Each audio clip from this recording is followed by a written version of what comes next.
Hello everyone! Ayan, dumating na yung ating in-order sa TikTok. Ayan, nakalagay dito, no video, no return, no refund. Ayan, kaya kailangan natin na mag-video. Ang bilis lang pag sa TikTok mag-order. Ayan, i-open na natin para makapag-rate din tayo.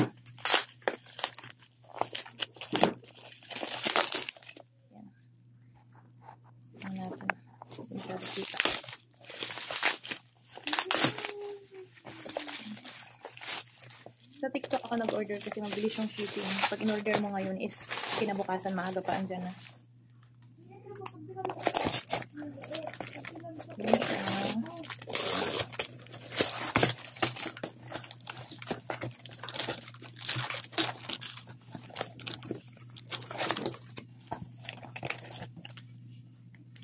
Siya 500 sheets nakalagay. Okay. Anong size ba to?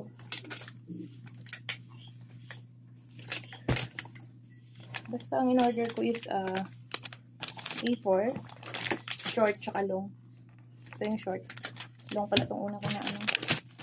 And last one is yung A4. Punit-punit na siya, pero lahat to ay 500 sheets naman. And kompleto naman yung ating order. Ayan. Diba? Ang bilis lang talaga, kaya pag kailangan mo is nandyan agad. Ayan, ginagamit ko pala to sa aking business dito sa aking sari-sari store. Ayan, printing tsaka Xerox. Ayan, ilalagay ko yung link sa Yellow Basket. Ayan, kung gusto niyo mag-order, mura lang. Siya yung pinakamura sa store. Bye!